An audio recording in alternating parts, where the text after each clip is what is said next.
नमस्कार मित्रांनो, ठरलं तर मग या मालिकेच्या आजच्या भागात आता सायली आणि अर्जुन श्रीला घेऊन एका कॅफेमध्ये आलेले असतात. श्री सायली आणि अर्जुनला म्हणतो की एक वकील माझ्या समोर बसले आहे आणि अचानक एखाद्या वकिलांसोबत बोलणं मला खरंच खूप भीती वाटत आहे.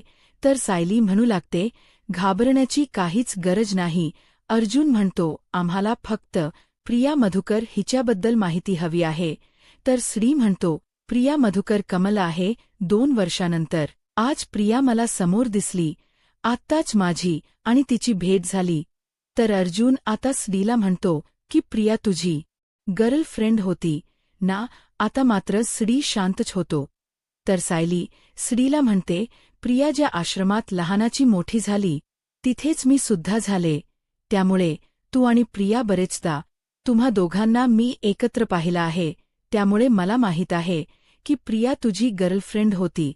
तर आता हे ऐकताच श्री म्हणू लागतो की हो, परंतु प्रिया कोणाच्या आयुष्यात प्रेम घेऊन येईल असं मला तरी वाटत नाही. म्हणजे तिने कधी कोणावर प्रेम केलं असेल असं मला तरी नाही वाटत. कारण मला वाटायचं आम्ही दोघंही रिलेशनशिपमध्ये आहोत, परंतु तसं काहीच नव्हतं. प्रिया फक्त पैसे उकळण्यासाठी माझ्यासोबत होती. म्हणजे मी प्रियासाठी वाटेल ते करायला तयार होतो, कारण माझं तिच्यावर अगदी मनापासून प्रेम होतं. परंतु त्याच प्रेमाचा तिने फक्त गैरफायदा घेतला, कारण तिला प्रेमाची नाही तर पैशाची गरज होती. मी तिच्यासाठी वाटेल ती मदत करत होतो, वाटेल तेव्हा तिला हवे तेवढे पैसे देत होतो. आता श्रीला ते सर्वक्षण आठवतात. श्री सायली अर्जुनला घडलेला सर्व प्रकार सांगतो. तर आता अर्जुन म्हणू लागतो, आम्हाला त्याच प्रिया मधुकरबद्दल माहिती हवी आहे. खरं तर आमच्यापेक्षा जास्त तू प्रियाला ओळखतोस. यामुळे तुझ्याकडून आम्हाला भरपूर माहिती मिळेल. आम्हाला बरंच तिच्याबद्दल माहीत आहे, परंतु तू तिच्याशी क्लोज असल्यामुळे कदाचित तुला त्यापेक्षा अजून काहीतरी माहीत असेल. तर आता श्री सायली अर्जुनला प्रश्न करत म्हणतो की तुम्ही नक्की तिचे कोण आहात. तर दुसरीकडे हॉस्पिटलमध्ये आपल्याला पाहायला मिळतं अश्विन प्रियाला म्हणतो, अग तू अस्मिता ताईचा बाळ पाहिलेस का, किती गोड आहे ना. प्रिया म्हणते, हो खरंच खूप गोड आहे. अश्विन म्हणतो, बाळाच्या गालाला हात लावला ना की असं वाटतं की मी कापसालाच हात लावला आहे, इतकं गोड आहे. तर रिया म्हणते, हो तुला सांगू का अश्विन, मला लहान मुलं भरपूर आवडतात. अश्विन म्हणतो, हो खरंच. प्रिया म्हणते, हो अश्विन, मला लहान बाळक खरंच आवडतात. आणि अश्विन हे तर आपल्या घरच बाळ आहे. आता मी त्याच्यासोबत खूप वेळ घालवणार, खूप खेळणार आणि त्याला छान छान गोष्टीही शिकवणार. आता प्रियाच हे सगळं नाटक अश्विनला खरं वाटतं. अश्विन म्हणतो, हो मामी तू सगळं काही कर ब्र. तू अस्मिताला भेटलीस ना, म्हणजे अस्मिताईची आणि तुझी भेट झाली ना. तर प्रिया म्हणते की हो मी अस्मिताला भेटले, पण मला असं वाटते की तिला थोड्या आरामाची गरज आहे. त्यामुळे मी काही जास्त गप्पा मारत बसले नाही आणि तसंही 1-2 दिवसात येईलच ती घरी. अश्विनचा आनंद काही गगनात मावत नसतो. अश्विन प्रियाला म्हणतो, आता अस्मिताई बाळाला घेऊन घरी येणार म्हटल्यावर काय करू आणि काय नको असं झालं आहे. कितीतरी वर्षानंतर सुभेदारांच्या घरी असं छोट पाहुणा छोट बाळ येणार आहे. तर प्रिया अश्विनला म्हणते, अश्विन अरे तुझ्या भावना मला कळतायत, परंतु एक गोष्ट विसरू नकोस की ते सुभेदारांच नाही तर दीक्षितांच बाळ आहे. तर अश्विन प्रियाला म्हणतो, तन्वी प्लीज नको, त्या माणसांच्या आठवणी काढू नकोस. तर प्रियाम म्हणते, सॉरी अश्विन, तुला त्रास होईल अस मी नाही वागणार, त्यांच्या आठवणीसुद्धा नाही काढणार. तर अश्विन म्हणतो, ब्र तन्वी तू आता घरी जा, आपण घरीच भेटू. तर प्रिया म्हणते, हो मी घरीच जाते, परंतु ब्र अश्विन मला थोडे पैसे हवे होते, जास्त नाही, 20,000. तर आता हे ऐकून अश्विनला धक्काच बसतो. अश्विन म्हणतो परत. आता मात्र अश्विन प्रियाकडे पाहतच बसतो. तर दुसरीकडे पाहायला मिळतं सायली श्रीला म्हणते, गेली 2 वर्ष प्रियाच लग्न झाल्यापासून आमच्या घरात हेच सगळं सुरू आहे. आता हे ऐकल्यानंतर सडीलाही धक्का बसतो. श्री म्हणतो, बाप रे इतकं सगळं चालू आहे. मला तर वाटलं होतं की आमची मैत्री तुटल्यानंतर ती खरंच बदलली असेल, परंतु नाही. प्रिया तर खूपच हॉरेबल मुलगी आहे आणि ती अशी असेल असं कधी मला वाटलंही नव्हतं आणि म्हणूनच मी तिच्या प्रेमात वेडा झालो होतो. पण आता तर डॉक्टर अश्विन सारख्या चांगल्या माणसाला ती फसवतीये. तर अर्जुन श्रीला म्हणतो म्हणूनच त्या प्रियाबद्दल सगळ्या गोष्टी जाणून घ्यायचेत मला. तर श्री आता प्रियाची ओळख देत अर्जुनला म्हणतो, प्रिया ही पहिल्यापासून तशीच आहे. पैशासाठी कित्येक जणांना तिने खसवलं असेल, कित्येक जणांना तिने गोड बोलून त्यांच्याकडून पैसे उकळले असतील. एकाची बाईक तर दुसऱ्याच बरोबर तिसऱ्याच ठिकाणी कुठेतरी फिरून यायची आणि त्यात जर कोणी एखादा श्रीमंत मुलगा भेटला तर त्याच्या मागे मागे फिरायचं आणि मग काय जमेल तेवढा पैसा त्याच्याकडून घ्यायचा हे तर तिचं ठरलेलंच होतं. आता हे सगळं सत्य ज्यावेळी अर्जुनला कळतं त्यावेळी अर्जुनला अश्विनची काळजी वाटत असते. अर्जुन म्हणू लागतो, अश्विन अशा मुलीच्या प्रेमात पडला याच खरंच खूप वाईट वाटते. तर श्री म्हणतो की एखाद्या श्रीमंत मुलाला प्रेमात कसं पडायचं हे प्रियाला चांगलंच माहीत आहे आणि त्यात जर तिने जाळ टाकलं तर त्यातून कोणीच बाहेर येऊ शकत नाही. आता सायली अर्जुन विचार करतात तर सायली अर्जुनला म्हणते, अहो आपण प्रियाच सत्य सर्वांसमोर आणणारच होतो. मग आता अश्विन भाऊजींसमोर प्रियाच हे रूप आणायला काहीच हरकत नाहीये. तर अर्जुन सायलीला विचारतो, नक्की तुझ्या मनात काय चालू आहे सायली? म्हणते सांगते. असं म्हणत आता सायली श्रीला म्हणते, पण श्री या सगळ्यामध्ये आम्हाला तुझी मदत लागेल सायली. आता श्रीला म्हणते सांगते. असं म्हणत सायली अर्जुन आणि श्री दोघांनाही तिच्या डोक्यात चालू असणारा प्लॅन सांगू लागते. तर दुसरीकडे पाहायला मिळतं अश्विन प्रियाला म्हणतो, तन्वी अगं 2-3 दिवसापूर्वीच मी तुला 20,000 रुपये ट्रान्सफर केले होते, त्याचे काय केलेस तू? तर प्रिया म्हणते, अरे अश्विन असं काय करतोयस? तुला आठवत नाहीये का आपण त्या मंदिराबाहेरच्या लोकांना मदत केली होती? अश्विन म्हणतो, हो मला आठवतंय आणि त्यांना पण 20,000 रुपये नाही दिलेत. अगं मी स्वतःहून पाहिलेत. त्या पाकिटामध्ये तू जास्तीत जास्त 3 ते 4,000 रुपये टाकले होतेस. मग बाकीचे पैसे कुठे आहेत? काय केलेस? तू शॉपिंग केलीयस का? अगं कुठे, काय, कशासाठी वापरले सांगशील की नाही? तर प्रिया म्हणते, अश्विन अरे मी शॉपिंग केली, हो शॉपिंग केली, पण अस्मिताच्या बाळासाठी. मग त्याचा हिशोब ठेवायचा आहे का? अश्विन म्हणतो, नाही पण आपण पैसे कशासाठी आणि कुठे वापरतो याचा तर हिशोब असायलाच हवा ना. तर प्रिया म्हणते, पण अश्विन आता मला फक्त 20,000 रुपये दे ना. अश्विन म्हणतो, अगं 20,000 रुपये आहे ते 20 रुपये असल्यासारखं काय मागतेस तू? आणि हो कुठे पैसे खर्चवतात ना त्याचा हिशोब आपल्याला असायलाच हवा. बरं मी तुला म्हटलं आहे की मी तुला सगळ्या गोष्टी प्रोव्हाइड करेन, मी काहीच कमी पडू देणार नाही. पण याचा अर्थ असा होत नाही तन्वी की आपण आपल्याजवळ असणाऱ्या पैशाचा हिशोब ठेवणारच नाही आहोत. तन्वी अगं आपल्या पैशांचा हिशोब आपल्याकडे असायलाच हवा, तुला कळतंय का? तर प्रिया म्हणते, हो असायलाच हवा. यापुढे ना मी सगळा हिशोब लिहून ठेवेन.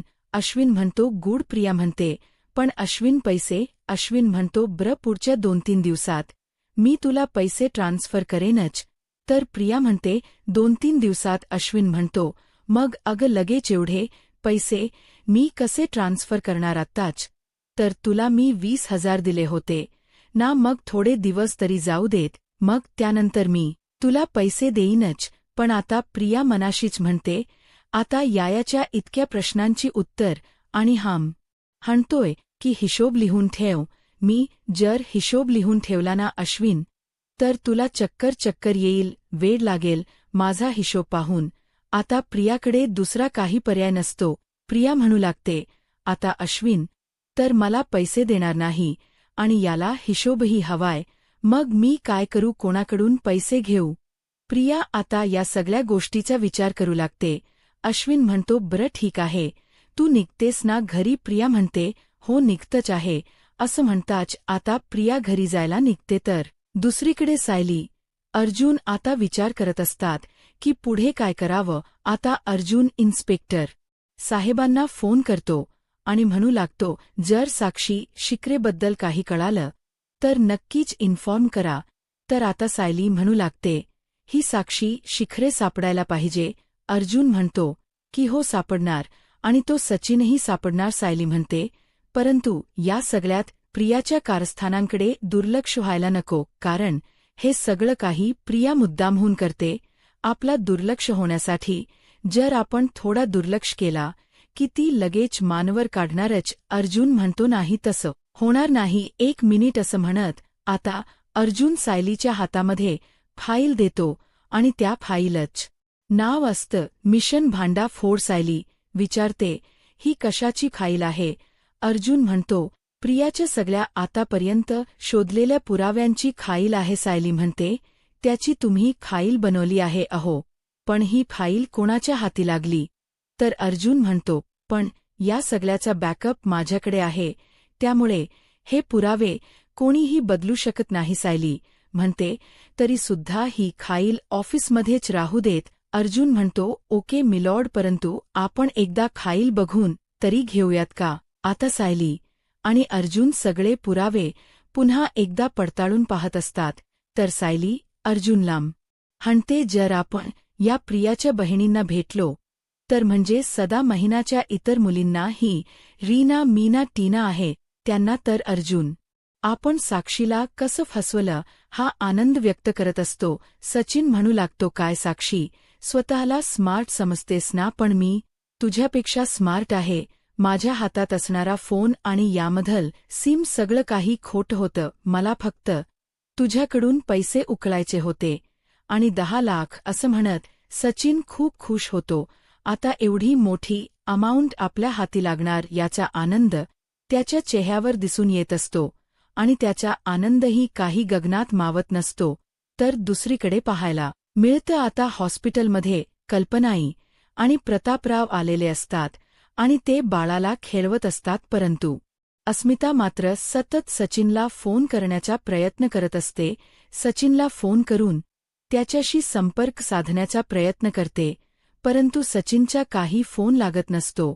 आणि त्याचवेळी त्या ठिकाणी सायली अर्जुन येतात. सायली अर्जुन ते पाहतात. अस्मिताच्या चेहऱ्यावरची अस्वस्थता त्यांच्या लक्षात येते. त्यांनाही खूप वाईट वाटतं. कल्पनाताई, प्रतापराव या सगळ्यांनाच अस्मिताची काळजी वाटत असते. आता अस्मिताच्या चेहऱ्यावर हसू आणण्यासाठी अर्जुन बाळाला घेतो आणि त्यानंतर सर्वजण बाळासोबत वेळ घालवतात.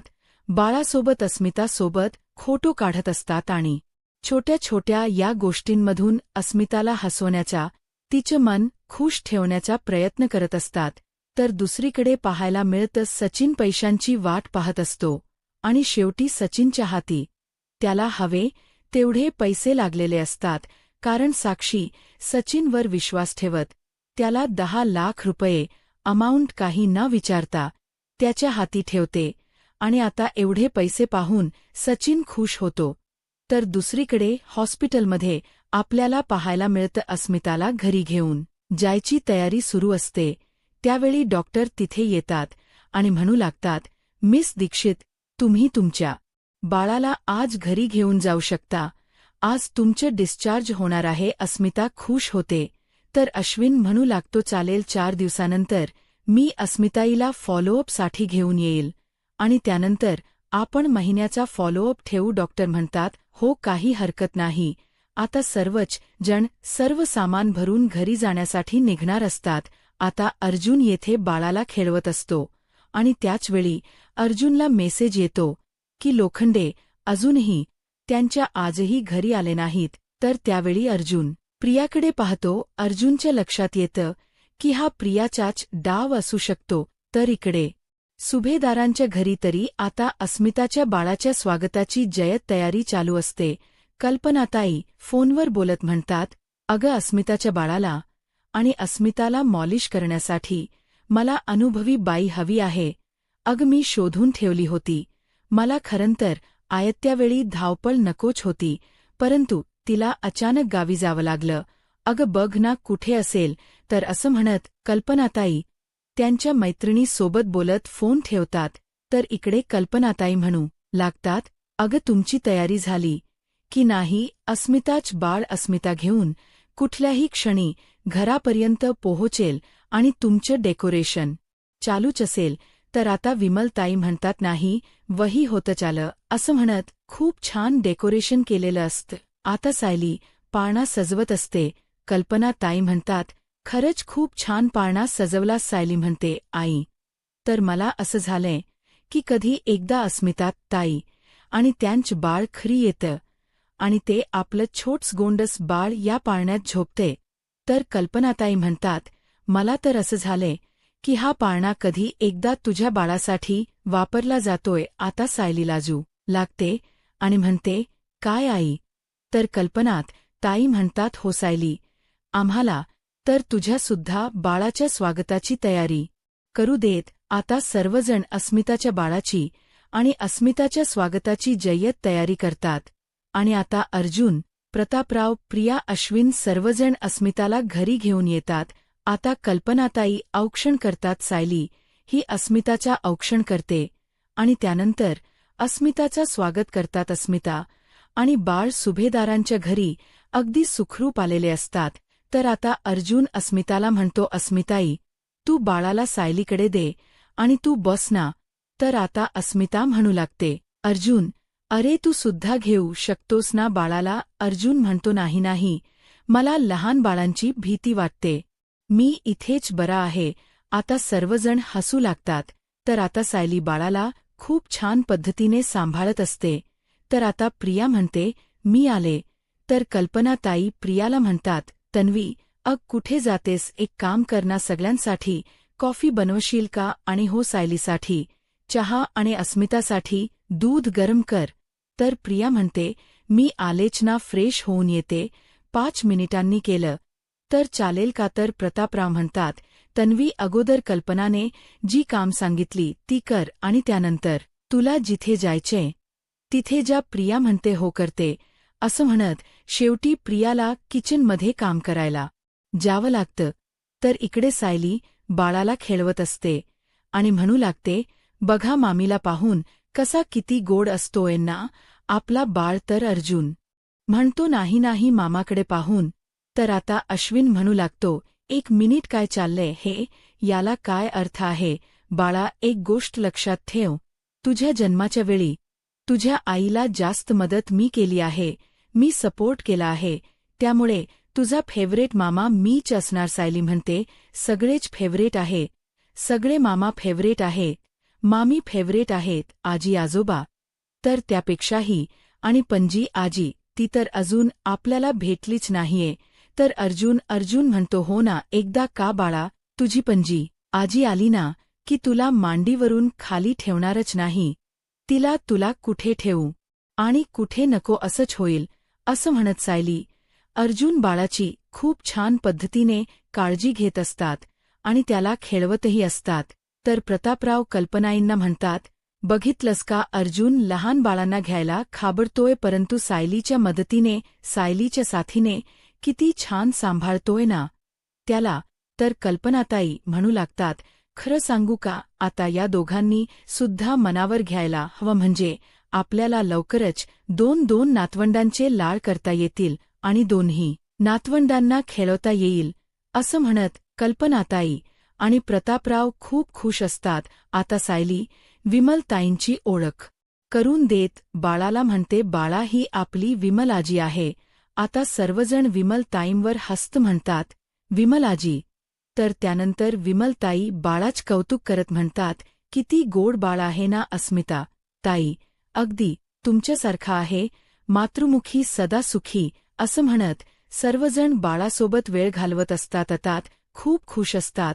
सुभेदारांच्या घरात अगदी आनंदाच वातावरण असतं, परंतु अस्मिता मात्र अस्वस्थ असते, कारण तिला सचिनची कमतरता भासत असते. अस्मिता मनाशीच म्हणते, जी गोष्ट सायली अर्जुन करतायत ती गोष्ट खरं तर बाळाच्या वडिलांनी सचिनने करायला हवी होती. या घरच्या माणसांची, या घरच्या सगळ्या नात्यांची आणि बाळाची सगळ्यांसोबत ओळख करून देण्याची जबाबदारी सचिनची होती, परंतु इथे सचिन मात्र नाहीच आहे.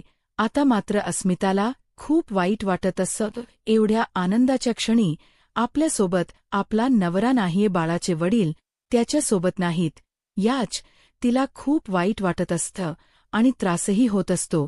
तर दुसरीकडे प्रियाला मात्र किचनमध्ये राबावं लागतं. प्रिया पाहते आणि म्हणू लागते, काय चाललंय या बाळाच कौतुक. जसं काय या जगातली अस्मिता पहिली आई आहे आणि जगातील हे पहिलं बाळ आहे असं कौतुक चालू आहे. परंतु असू देत, हे तर माझ्या पत्त्यावरच पडेल ना. म्हणजे हे सगळे सुभेदार या बाळाच्या गोड कौतुकामध्ये बिझी असतील आणि मी जरी कुठे गेली तरी कोणाचं काहीच लक्ष नसणार. म्हणजे मला इथून सटकायला मिळेल असं म्हणत आता प्रियाच्या डोक्यात वेगळाच प्लॅन चालू असतो. आता विमलताई किचनमध्ये येताच प्रिया म्हणू लागते, विमल मी आले. तर विमलताई म्हणतात, परंतु तन्वीताई अहो ते दूध.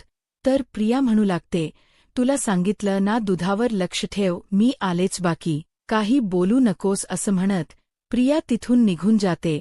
तर दुसरीकडे पाहायला मिळतं कल्पनाताई अस्मिताला म्हणतात, अस्मिता जा बाळा, तुला आता आरामाची गरज आहे, तू तुझ्या रूममध्ये जाऊन आराम कर. सायली जा बरं अस्मिताला तिच्या रूममध्ये घेऊन जा. तर आता अस्मिता म्हणू लागते, नाही मम्मा मी इथेच बसते ना. तसंही हॉस्पिटलमध्ये बसून बसून खरंच मला खूप कंटाळा आला आहे. सायली म्हणते, अस्मिता ताई अहो तुम्हाला आरामाची गरज आहे आणि आम्ही तर तुमच्यासोबत आहोतच ना. तुमच्या रूममध्ये कोणी ना कोणी असेलच, पण तुम्ही आता आराम करा. तर कल्पना ताई म्हणतात, हो ना आम्ही आहोत सर्वजण. तर आता अश्विन म्हणतो, अस्मिता ताई बाळाच्या बाबतीत कोणतीही हायगाय चालणार नाही आणि आम्ही ती खपूनही घेणार नाही. त्यामुळे आम्ही जे सांगू ते तुला आता ऐकावंच लागेल. आणि हो आता आमच्या सगळ्यांच तुला ऐकायचं आहे. आता अस्मिताकडे दुसरा कुठला पर्याय नसतो. घरचे एवढे सगळेजण काळजी घेणारे आहे म्हटल्यावर अस्मिताला तर त्यांच ऐकावंच लागतं. आता अस्मिता रूममध्ये जाणार म्हटल्यावर तिच्या बगाही घेऊन जाव्या लागणार. सायलीच्या हातात तर बाळ असतं. अर्जुन बगा उचलत असतो आणि म्हणू लागतो, आता या सगळ्या बगा मलाच उचलायला हव्यात ना, कारण बायकोच्या हातात तर बाळ आहे. तर आता प्रतापराव अर्जुनची मजा घेत म्हणतात, अर्जुन अरे आता बगाच उचलायची प्रॅक्टिस करू नकोस, आता बाळाला सांभाळायची ही प्रॅक्टिस कर. कल्पनाताई म्हणतात, हो ना जोपर्यंत अर्जुन तू बाळाला व्यवस्थित. आता अर्जुन फोन कट करतो आणि सायलीला म्हणतो, काय झालंय, तू एवढा विचार काय करतेस. तर सायली म्हणते, तुम्हाला तर माहीतच आहे, तुम्ही माझ्यापासून छोट्यात छोटी जरी गोष्ट लपवली तरी ती मला चालत नाही. आता सायलीच हे बोलणं ऐकून अर्जुन पूर्णपणे घाबरडून जातो. आता अर्जुनने सायलीच्या बसून हे सत्य लपवले हे सायलीला कळेल का, आणि जर कळालं तर सायली आता कोणता निर्णय घेईल, आता पुढे काय होईल हे पाहायला आत्ताच माझा महाराष्ट्र या यूट्यूब चॅनलला सबस्क्राईब करा. धन्यवाद.